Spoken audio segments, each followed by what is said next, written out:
जय गजानन माऊली. नमस्कार मंडळी, स्वागत आहे तुमचे तीर्था किचन अँड व्लॉग या नवीन यूट्यूब चॅनलवरती. तर मंडळी, हरवर्षीप्रमाणे आम्ही दसऱ्याला शेगावला जातो, तिथे आम्ही दसरा साजरा करतो. तर आज तुम्हालाही माझ्याबरोबर शेगावला यावं लागणार आहे. 24 तास गजानन महाराजांच्या मंदिरात घालवलेले फॅमिलीबरोबरचे अविस्मरणीय क्षण, आलेले वाईट आणि चांगले अनुभव मी तुमच्याबरोबर शेअर करणार आहे. हे माझं नवमीचं ताट आहे. नवमीच्या दिवशी पुरणाची पोळी, आलूची भाजी, दही, कढी, भजे, वडे, पापड असा नैवेद्य मी केला होता. देवीला 9 नैवेद्य, 9 दिवे आणि दही भाताचं बोनं असा संपूर्ण नैवेद्य दाखवून देवीची सांगता केली. त्यानंतर लगेच दसऱ्याच्या दिवशी सकाळी घराच्या दरवाजाला लावायला झेंडूचे तोरण केले. ते आटपून तयारी करून आम्ही शेगावला दसरा साजरा करण्यासाठी निघालो. मी, माझ्या शेजारी माझी मुलगी, मिस्टर आणि हा माझा मुलगा, आम्ही चौघे पण दसरा साजरा करण्यासाठी हरवर्षी शेगावला जात असतो. ह्या वर्षी मंडळी तुम्हाला पण सोबत आणले.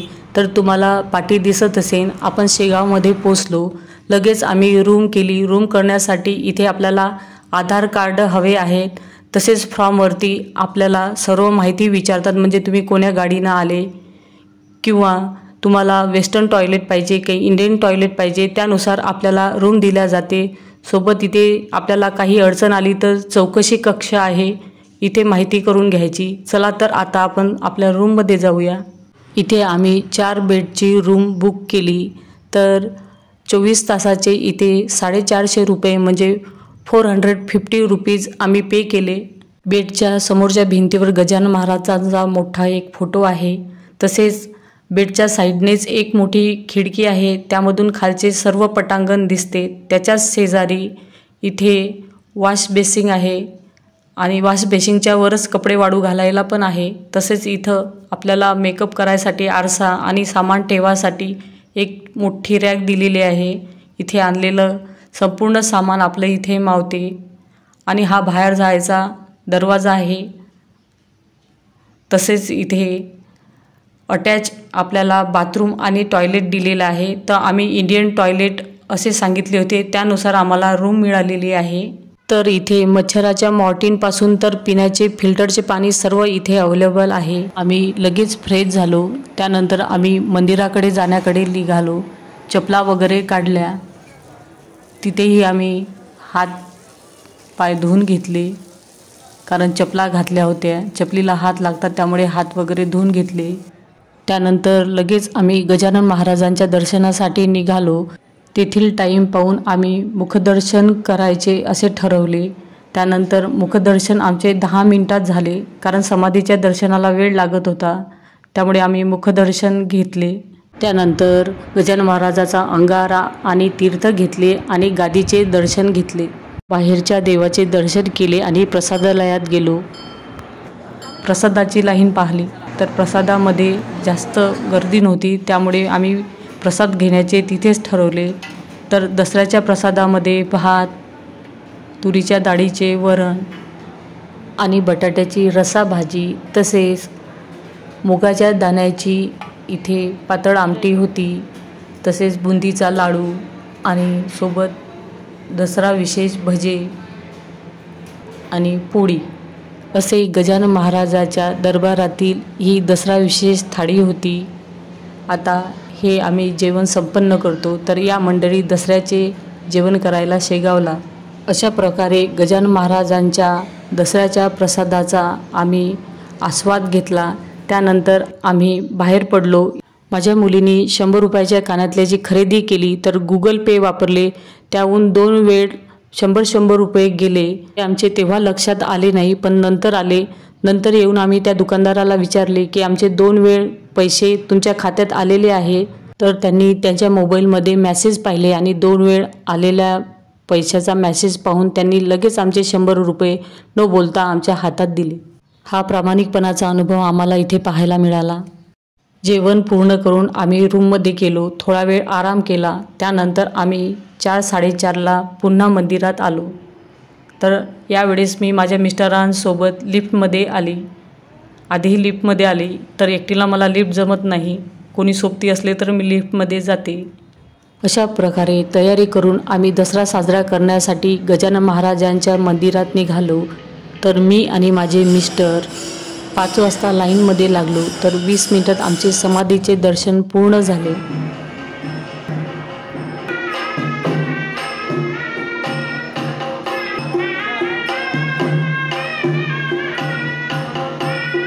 त्यानंतर आम्ही बाहेर आलो तर इथे सनईचा नाद सुरू होता आणि दसऱ्यासाठी असे गजानन महाराजांचे मंदिर सजवले गेलेले होते। जागोजागी केळीचे खांब आणि झेंडूच्या फुलांचे तोरण लावले गेलेले होते आणि अनेक भाविक भक्त दर्शनासाठी आलेले होते। सोनं चोरण्यासाठी गजानन महाराजांची दिंडी जात असते। तो टाईम आम्हाला माहीत नसल्यामुळे ती दिंडी आमच्या येण्याच्या आधीच निघून गेली। त्या क्षणाचा व्हिडिओ घ्यायचं माझं राहून गेलं। थोडा वेळ मंदिरात बसलो। त्यानंतर 7 वाजता गजानन महाराजांची आरती केली। त्यानंतर लगेच जिथे गजानन महाराज प्रकट झाले तिथे त्या प्रकटस्थळी आम्ही आलो। इथे मोठे मंदिर आहे, तसेच त्याच्या बाजूला गजानन महाराजांच्या पादुकांचे छोटेसे मंदिर आहे आणि हे ते वडाचे झाड आहे जिथे गजानन महाराज पहिल्यांदा प्रकट झाले। तर इथे गेटला लॉक असल्या कारणामुळे आम्ही आत जाऊ शकलो नाही, तर बाहेरूनच या वडाच्या झाडाचे दर्शन घेतले। हेच ते वडाचं झाड आणि जागा आहे जिथे पहिल्यांदा गजानन महाराज प्रकट झाले। त्यानंतर आम्ही लगेच आमच्या रूमकडे आलो। तर मुलांना भूक लागलेली होती। लगेच आम्ही कुपन काढले जेवणाचे। तर एका मेंबरच्या ताटाची किंमत 70 रुपये होती। तर 70 रुपये या प्रमाणे आम्ही 3 थाळ्याची कुपने काढली। तसेच 2 साबुदाणा खिचडीच्या प्लेट आमच्या 36 रुपयाच्या झाल्या। जेवणाच्या ताटात सलाद, गुळाचा शिरा, भात, तुरीच्या डाळीचे वरण, बरबटीची आमटी, बटाट्याची रस्सा भाजी, लोणचे आणि पोळी असे इथली संध्याकाळची थाळी होती। आणि फराळाच्या प्लेटमध्ये साबुदाणा खिचडी आणि आमटी होती। तर मला गुरुवार असल्यामुळे मी साबुदाणा खिचडी घेतली होती। साबुदाणा खिचडी आणि आमटी बरोबर मी फराळ केले आणि माझे मिस्टर, मुलगा आणि मुलगी यांनी जेवण केले। इथले सेवेकरी फार प्रेमळ आहेत, सगळ्यांचा आदर करतात, प्रेमाने सगळ्यांसोबत वागतात। जसे पाहुणे आले की आपण आग्रहाने आणि कटाक्षाने त्यांच्या ताटाकडे लक्ष देतो, त्याचप्रमाणे इथले सेवेकरी ताटाकडे कटाक्षाने आणि आग्रहाने वाढत होते। काय हवे काय नाही ते विचारत होते। म्हणजे एखादा लाजणाराही व्यक्ती असेल तोही इथे पोटभर जेवण करतो। इथल्या जेवणाची थाळीची चव खूप अप्रतिम होती असे माझ्या मुलांनी आणि माझ्या मिस्टरांनी सांगितले। तसेच फराळामधील साबुदाणा खिचडी आणि आमटीही खूप छान झालेली होती। अशा प्रकारे आम्ही जेवण संपन्न करून बाहेरच्या पटांगणात बसलो। तिथे ही छोटी मुलगी बाहेर मिरवणुकीचा आवाज होता त्या गाण्यावर नाचत होती। जेवण करून बाहेरील पटांगणात आम्ही थोडा वेळ बसलो। तर इथे शांत वातावरण होते, सगळे मंडळी बाहेर बसलेले होते आणि जी मिरवणूक निघाली होती तिच्या आवाजाचा आणि बाहेर येणाऱ्या जाणाऱ्यांचा लोकांचा आम्ही आस्वाद घेत थोडा वेळ बाहेर बसलो। त्यानंतर रूममध्ये जाऊन आम्ही झोपलो, कारण मला सकाळी पारायणासाठी उठायचे होते। 3:45 मी अलार्म लावून ठेवला होता। तर त्यावेळेवर मी उठले, खिडकीतून पाहिले तर सगळे सामसूम होते, चिमण्यांचा चिवचिवाट चालू होता। नंतर आंघोळीसाठी जे गरम पाणी मिळते त्याचा नळ बाहेर होता। त्याची वेळ सकाळी 3 ते 9 अशी आहे, म्हणजे 3 ते 9 या वेळेत या नळातून गरम पाणी येते। तर मी 1 बकेट भरून आंघोळीसाठी गरम पाण्याची घेतली आणि आंघोळ करायला गेली। आता इथे माझी तयारी पूर्ण झालेली आहे, सगळे मंडळी झोपलेले आहेत। आता मी पारायणासाठी निघालेली आहे। तर मी एकटीच हरवर्षी गजानन महाराजाच्या दर्शनासाठी जाते। तर मी लिफ्ट मला वापरता येत नाही, त्यामुळे मी पायऱ्या उतरून खाली आली। तर इथे खाली आल्यानंतर चिमण्यांचा चिवचिवाट चालू होता, खाली शांतता होती। काही मंडळी उठलेले होते तर काही झोपलेले होते। तर अशा प्रकारे शांतता होती। अशा प्रकारचे इथले सकाळचे वातावरण आहे। त्यानंतर मी बाहेर रस्त्यावर आले. रस्त्यावर छोटी मोठी चहाची दुकाने, खाण्यापिण्याचे नाश्त्याची दुकाने तुटक उघडलेली होती. पण रस्त्यावर थोडी शांतता होती. मंदिराच्या समोर फुलांचे हार, काही दुकाने पेढ्यांची अशी थोड्या प्रमाणात उघडलेली होती. तर सकाळचे 4:45 झाले होते. मी मंदिरामध्ये प्रवेश केला. माझी चप्पल ठेवली, पाय वगैरे धुतले. एकादशी असल्या कारणामुळे इथे लाईनमध्ये भाविक भक्त लागलेलेच होते. येथील मंदिराचे दर्शन घेऊन मी भाविक भक्तांच्या बरोबर लाईनमध्ये लागली. 5 वाजल्याबरोबरच देवाचे दरवाजे उघडले आणि काकडा आरती झाली. लगेच आम्ही समाधीच्या दर्शनाला लाईनमध्ये लागलो. तर सकाळचे 5:05 झाल्याबरोबरच आम्ही समाधीचे दर्शन घेण्यास आत गेलो. समाधीचे दर्शन करून बाहेर आलो तर सनई वादनचा आवाज कानावर येतच होता. 5 वाजतापासूनच इथे सनई वादनाला सुरुवात होते. इथले सेवेकरी कटाक्षाने इथली स्वच्छता पाळतात आणि या मंदिरात कटाक्षाने आरतीचे दर्शनाचे नियम पाळल्या जातात. 5:20ला मी गादीचे दर्शन करून पारायणाला बसले. त्यानंतर 7 वाजताची आरती घेतली आणि 7:30ला माझा पारायण पूर्ण करून मी रूमवरती आले.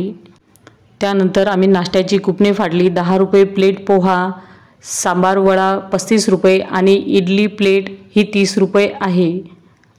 तर आम्ही इथे आनंदाने नाश्ता केला. नाश्ता झाल्यानंतर आम्ही कॉफीचे कुपने फाडली. तर एका कॉफीची किंमत 10 रुपये ग्लास आहे. तर अशा प्रकारे 3 ग्लास बोलावले, कॉफी पिली. असा आमचा सकाळचा नाश्ता होता. त्यानंतर रूममध्ये थोडा वेळ आराम केला, सामान आवरलं. ह्या फुलांच्या झाडाचा वास रात्रभर खूप छान येत होता. इथले सेवेकरी खूप प्रेमळ आहेत. काही चुकले आपले काही किंवा अडले तर आपल्याला प्रेमाने सांगतात. तसेच इथले भाविक भक्तही खूप प्रेमळ आहेत. कोणालाही तुम्ही काही प्रश्न विचारा, तुम्हाला प्रेमानेच उत्तर मिळेल. अशा चांगल्या स्मरणात राहणाऱ्या गोष्टी घेऊन आणि गजानन महाराजांचा आशीर्वाद घेऊन आम्ही घरी निघालो. आणि आमच्या रूमची चाबी जे खाली सेवेकरी बसतात त्यांच्याकडे दिली. त्यानंतर आमचा घरचा प्रवास सुरू झाला. जाता जाता शेगावची गरमागरम कचोरी आणि झणझणीत ठेचा खाल्ला.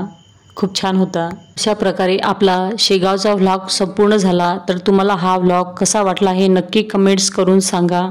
किंवा तुम्हाला शेगावबद्दलची काही माहिती लागत असेल तर नक्की सांगा. व्हिडिओ पाहिल्याबद्दल धन्यवाद. जय गजानन माऊली.